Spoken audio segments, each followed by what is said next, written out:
Dans cette vidéo, nous allons voir l'outil contour. L'outil contour permet de faire des sections, de couper un objet, d'avoir ses contours extérieurs et intérieurs. Exemple, je prends un tronc de cône ici, un cône tronqué. Je vais le référencer dans Rhino. Birep, c'est one birep. Donc là, je le cache ici. Donc il est référencé ici. Et pour faire le contour, il faut aller dans intersection mathématique, contour. Ici en S, on rentre l'objet à couper.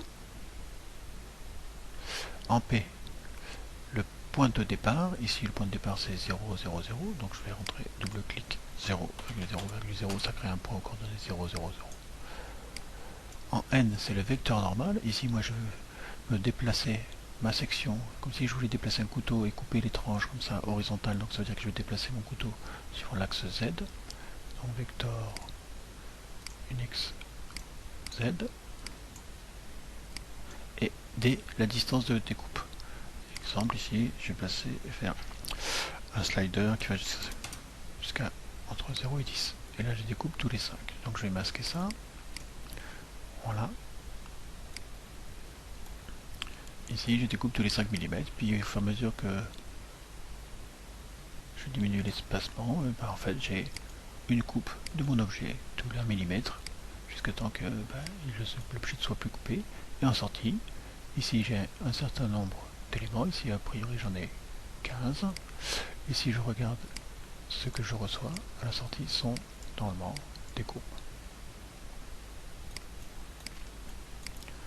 Après de ces objets là, je peux en faire ce que je veux. J'ai une autre fonction contour ici qui est un petit peu différente, qui est le contour X ici, où on va, je masque ici, je référence toujours une surface, sauf qu'ici je n'ai pas un point de départ. Là j'avais un point, là j'ai un plan de départ. Par exemple ici je prends le plan XY et je vais me déplacer perpendiculairement à ce plan. Donc si j'ai un plan défini par XY ici, je vais me déplacer sur l'axe normal, donc l'axe Z en l'occurrence. O c'est offset ou D c'est les distances. Par exemple, je peux spécifier une série de distances, par exemple 2, et je vais faire un trait à 2. Mais si je veux couper plus loin, je vais être obligé par exemple de faire une autre coupe à 3, à 4 par exemple. Si je mets 0, c'est par la distance par rapport au précédent. Hein. Donc si je mets 2, ça veut dire que ici c'est 2 par rapport au précédent. Si je mets 3, c'est 4, c'est 4 par rapport au précédent, etc. Si ici je mets encore 4, ça veut dire ça fait 4 plus 4, 8 plus 2, 10. Ça va être coupé à l'ordonnée 10. Si je remets par exemple 10, ça va être à l'ordonnée 14. Et 14 c'est au-dessus de la taille de mon objet. Voilà, ça peut être fait comme ça. Je peux aussi inclure un range, c'est-à-dire une série de chiffres, et là je vais couper de 0 à 1 avec 10 valeurs différentes. Ici je vais avoir coupé à 0,1, 0,2, 0,3, 0,4, etc. Donc de là à là il y a 0,1, de là à là il y a 0,2, de là à là il y a 0,3, de là à là il y a 0,4, de là à là il y a 0,5, ici 0,6, 0,7, 0,8, et entre là et là il doit y avoir 1.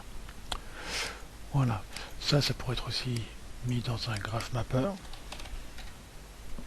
Oups, je vais aller chercher comme ça. Graph mapper.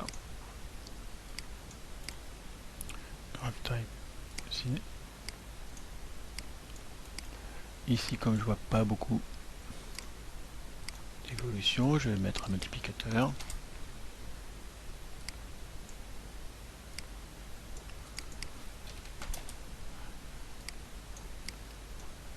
Et ici, je coupe suivant une courbe sinusoïdale.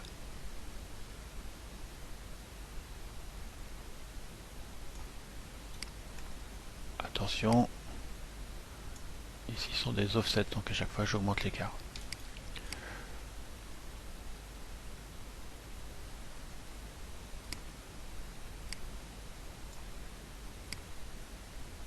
Donc au début je vais faire des petits espacements, au milieu des grands espacements, et à la fin je vais faire des petits espacements. Attention, ici il ne faut pas dépasser la taille de la l'objet.